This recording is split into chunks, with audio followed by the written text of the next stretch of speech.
Hello everyone. आज हम discuss करने वाले हैं class 12 physics chapter 2 NCERT question number 2.6। ये क्वेश्चन है आपका इलेक्ट्रोस्टैटिक पोटेंशियल एंड कैपेसिटर वाले चैप्टर का। यहाँ पे क्वेश्चन में दिया हुआ है कि 3 capacitors each of capacitance 9 pico farad are connected in series. कह रहा है कि 3 कैपेसिटर है, तीनों का कैपेसिटेंस क्या है, ईच कैपेसिटेंस क्या है कैपेसिटर का 9 पिको फैराडे है, वो सीरीज में है। अब यहाँ पे पूछ क्या रहा है, what is the total capacitance of the combination. अगर यदि यहाँ पे 3 कैपेसिटर है, ईच का कैपेसिटेंस 9 पिको फैराडे है और वो सीरीज में है, तो उसका टोटल कैपेसिटेंस क्या होगा। ये फर्स्ट पार्ट है इसका। दूसरा पार्ट है इसका, what is the potential difference across each capacitor when the combination is connected to a 120 volt supply. अब ये जो तीनों कैपेसिटर है इसको हम किससे कनेक्ट कर दे रहे हैं, 120 वोल्ट सप्लाई से। तो तीनों का जो पोटेंशियल डिफरेंस है ईच कैपेसिटेंस का वो क्या होगा। ठीक है, तो हम इसको फाइंड करते हैं।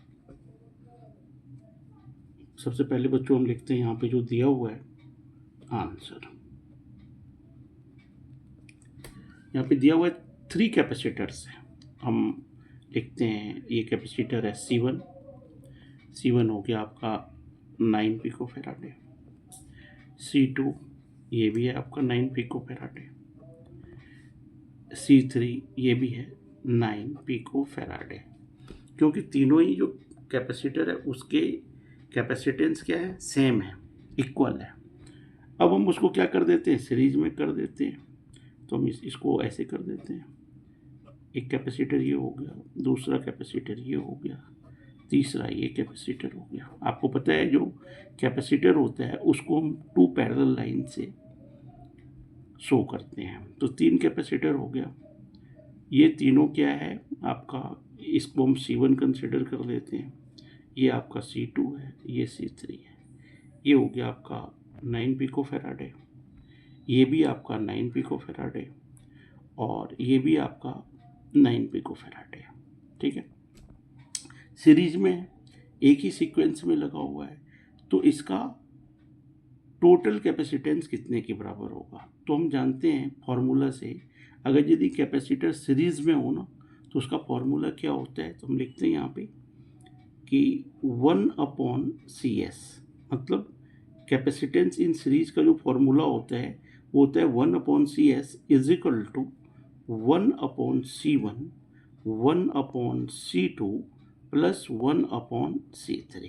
ठीक है, अब यहाँ पे कुछ नहीं करना है, सिर्फ C1 C2 और C3 की वैल्यू को आप पुट कर देना है। आप जानते हैं कि C1 is equal to C2 is equal to C3, ये आपका कितना है 9 पिको फैराडे। अब हम ये इसी वैल्यू को C1 C2 और C3 के वैल्यू को यहाँ पे पुट कर देते हैं। ये हमारा बन जाएगा 1/CS, ये हो गया 1/9 प्लस 1/9 प्लस 1/9। ठीक है, मैथमेटिकली इसको हम लिख सकते हैं, क्या लिख सकते हैं, 1/CS will be equal to, यहाँ पे 1/9 कितने टाइम्स है, 3 टाइम्स है और तीनों के बीच में एडिशन है, सम है। तो हम क्या कर सकते हैं, इसको हम लिख सकते हैं 1/9 3 टाइम्स, इसको हम सीधा लिख देते हैं 3/9। ठीक है, अब 3 1 जा 3, 3 3 जा 9। अब 1/CS ये कितने के बराबर आ गया, 1/3 के बराबर। तो यहाँ से आप लिख सकते हैं CS कितने के बराबर हो जाएगा, ये 3 पिको फैराडे। ये आपका इक्विवेलेंट रेजिस्टेंस हो गया। अगर यदि आप ये तीनों ही कैपेसिटर को, इसको C1 C2 और C3 तीनों का इक्वल कैपेसिटेंस है, ये तीनों को अगर यदि हम सीक्वेंस में रखेंगे तो हमारा जो इक्विवेलेंट कैपेसिटेंस, ये CS यहाँ पे क्या, इक्विवेलेंट कैपेसिटेंस मतलब तीनों का एडिशन कितने के बराबर होगा, सम of C1 C2 and C3 कितने के बराबर होगा, तो ये होगा आपका 3 पिको फैराडे। ये आपका सॉल्यूशन जो है ना, ये फर्स्ट पार्ट का है। ठीक है, तो ये इसका रिजल्ट हो गया फर्स्ट पार्ट का। This is the result of first part. हम आंसर को गेट देते हैं। अब इसमें दूसरा पार्ट क्या है, second part of this question is what is the potential difference. बच्चे दोबारा क्वेश्चन लिखने की कोई ज़रूरत नहीं है, आप यहीं से क्वेश्चन पढ़ लेंगे। what is the potential difference across each capacitor when the combination is connected to 120 volt. मतलब कहने का मतलब क्या है कि ये तीनों सीक्वेंस में है, इसको अब हम क्या करते हैं 120 वोल्ट से ऐड कर देते हैं। तो सिंपली आप इसको इस तरह का फिगर बना सकते हैं। यहाँ पे बैटरी का कुछ ये नहीं है, लेकिन हम यहाँ पे कनेक्ट कर देते हैं 120 वोल्ट के बैटरी से, तो ये हो जाएगा आपका।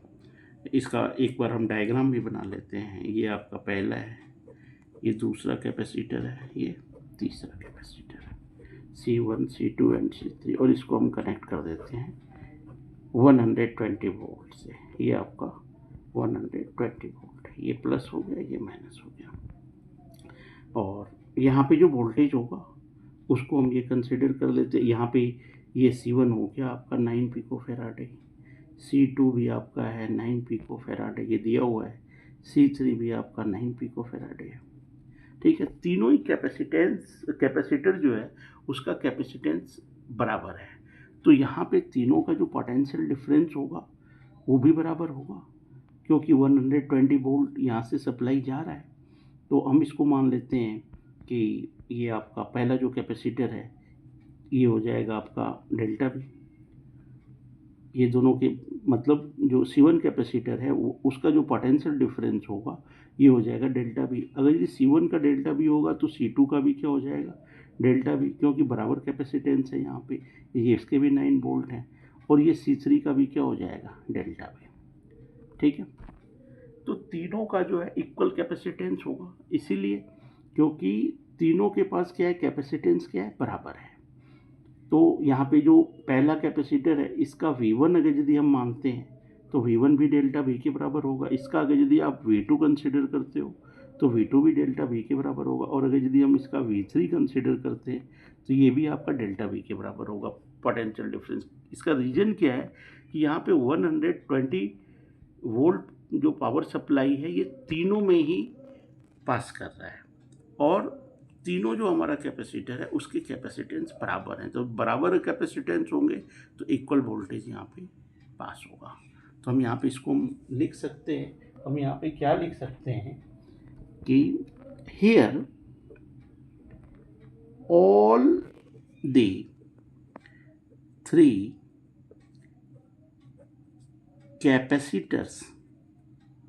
capacitors having equal value of capacitance। कहने का मतलब ये जो तीनों कैपेसिटर सीरीज में लगा हुआ है, तीनों का जो कैपेसिटेंस है वो बराबर है। तो यहाँ पे जो पोटेंशियल डिफरेंस होगा, क्योंकि 120 वोल्ट ही ये तीनों में सप्लाई हो रहा है, तो यहाँ पे जो पोटेंशियल डिफरेंस होगा वो इक्वली डिवाइड हो जाएगा। So there will be equal potential drop across each capacitor,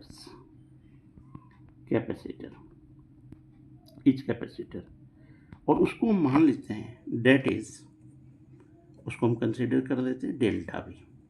तो हम यहाँ पे लिख सकते हैं कि V किसके बराबर हो जाएगा V1 plus V2 plus V3, और V आपका यहाँ पे गिवन है, given V is equal to 120 volt.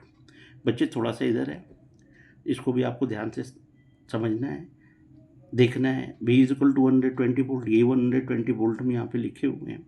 अब हम क्या जानते हैं कि तीनों का यदि कैपेसिटेंस बराबर है तो तीनों का पोटेंशियल डिफरेंस बराबर होगा, उसको हम डेल्टा V कंसिडर कर देते हैं।